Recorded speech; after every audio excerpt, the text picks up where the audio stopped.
बहन आशा नौटियाल जी के लिए आप सबका समर्थन मांगने के लिए आप सबके बीच में आया हूं।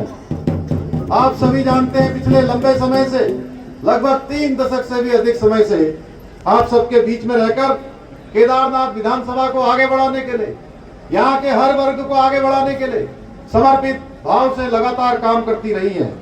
आज उन्हें भी आपके समर्थन की आवश्यकता है। मैं देख रहा था जब वो भाषण करने आई थी तो इतनी भावुक हो रही थी कि आप सबसे अपनी बात भी पूरी नहीं कर पाई, ठीक से बोल भी नहीं पा रही थी।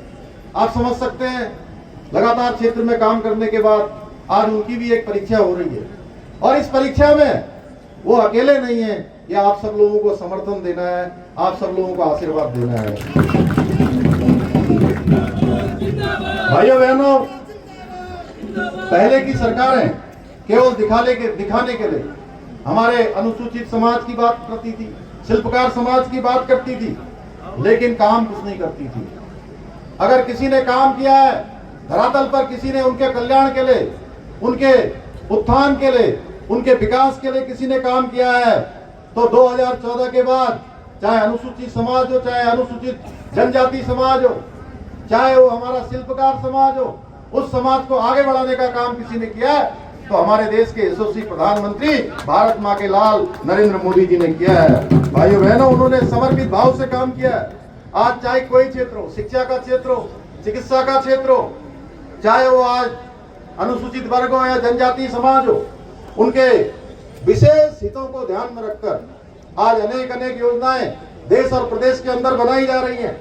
पहली बार 26 नवंबर 1949 को, जिस दिन बाबा साहब अंबेडकर ने देश को संविधान सौंपा था, आदरणीय प्रधानमंत्री मोदी जी ने उस संविधान दिवस को मनाने की प्रथा को प्रारंभ किया है।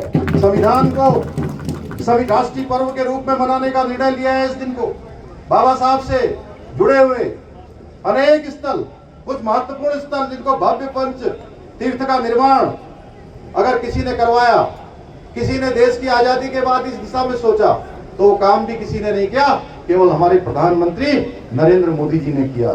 चाहे एसटी वर्ग के उत्थान के लिए आम बजट में बढ़ोतरी करनी हो या जो अनुसूचित वर्ग के उत्पीड़न के लिए कानून बना था उसको संशोधित करके और सख्त बनाने का काम भी नरेंद्र मोदी जी की सरकार ने किया है। आदरणीय मोदी जी ने अनेक ऐसे काम किए हैं जिससे हमारे अनुसूचित और जनजाति के समाज के लोगों के आर्थिक, शैक्षणिक और सामाजिक रूप से उनकी स्थिति हर दृष्टि से मजबूत हुई है। हर दृष्टि से उनको आगे आने का मौका मिला है। अगर मैं इसकी बात करूं, एक प्रश्न मेरे मन में आ रहा है तो आप सबके मन में भी ये प्रश्न आ रहा होगा कि क्या देश की आजादी के बाद कभी किसी ने सोचा कि अनुसूचित वर्ग में पैदा हुए किसी व्यक्ति को देश के सर्वोच्च पद पर होना चाहिए? किसी ने नहीं सोचा। भाइयों बहनों, 60 सालों तक देश के अंदर कांग्रेस पार्टी की सरकार रही है, 60 सालों में नहीं सोचा गया। अगर किसी ने पहली बार सोचा तो हमारे प्रधानमंत्री नरेंद्र मोदी जी ने सोचा कि रामनाथ कोविंद जी, जो एक सामान्य अनुसूचित वर्ग में पैदा हुए, एक परिवार में पैदा हुए व्यक्ति को देश की सर्वोच्च पद पर बैठने का अवसर प्रदान हुआ, दायित्व में आने का अवसर प्रदान हुआ। अनुसूचित जनजाति में पैदा हुई सामान्य परिवार में द्रौपदी मुर्मू जी को देश का राष्ट्रपति बनाने का काम हो। ये ऐसे अनेक काम है। संवैधानिक संस्थाओं में अनेक जगह पर लोगों के मनोनयन का मामला हो, हर दृष्टि से मोदी जी ने काम किया है। भाइयों बहनों, ये बात बाबा साहब अंबेडकर का अनादर करने वाली और सीताराम केसरी जी को जबरन अध्यक्ष पद से हटाने वाली एक कांग्रेस क्या जाने है। कांग्रेस वाले कभी इतनी गहराई में नहीं गए कि आखिर इस प्रकार के उनके कृत्यों से पूरे अनुसूचित समाज के दिल पर क्या गुजरती होगी, क्या महसूस होता होगा। आदरणीय मोदी जी के मार्गदर्शन में भाइयों बहनों, आज हमारे प्रदेश में भी चाहे वो शिक्षा का क्षेत्र हो, स्वास्थ्य का क्षेत्र हो, कनेक्टिविटी, पेयजल, ऐसे अनेक क्षेत्रों का तेजी से विकास हो रहा है। अगर मैं केदारनाथ विधानसभा की बात करूं तो लगभग एक बहुत बड़ा, अगर कर्णधार की मैं अनुसूचित बस्ती में दुर्गा माता मंदिर का सौंदर्यीकरण की बात करूं या शिवपुरी के भंगार तोप से अनुसूचित बस्ती तक सीसी मार्ग के निर्माण की बात करूं, ये लगभग हमारे 100 के लगभग ये काम है जो अभी ये जो चुनाव की आचार संहिता केदारनाथ उपचुनाव की जारी हुई है, उससे पहले ही हमने सबको स्वीकृति प्रदान कर दी है। 6 करोड़ रुपए की धनराशि और इससे कई सारे प्रस्ताव आज घोषणा के रूप में सब शासनादेश के रूप में निकल चुके हैं। ऐसे अनेक काम।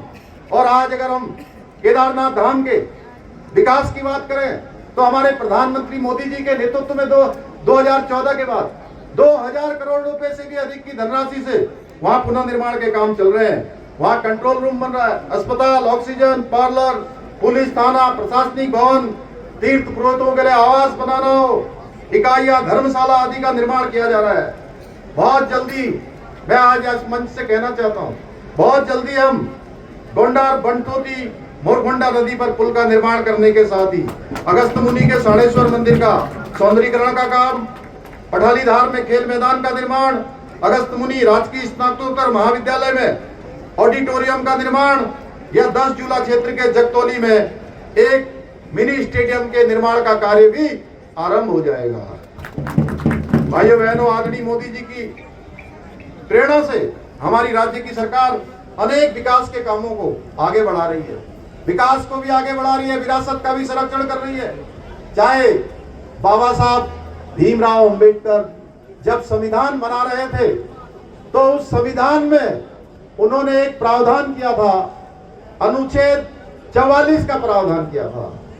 उस 44 में है कि देश के अंदर सबके लिए एक समान कानून लागू होना चाहिए, सबके लिए यूसीसी लागू होना चाहिए। भाइयों बहनों, किसी पंथ का हो, किसी समुदाय का हो, किसी धर्म का हो, सबके लिए, देश में रहने वालों के लिए एक कानून लागू होना चाहिए। और ये बाबा साहब ने इसका प्रावधान देश के संविधान में किया। अगर आप ये वीडियो YouTube पर देख रहे हैं तो हमारे चैनल को सब्सक्राइब करें और बेल आइकन को दबाना ना भूलें। अगर आप Facebook पर ये वीडियो देख रहे हैं तो हमारे पेज को लाइक करें।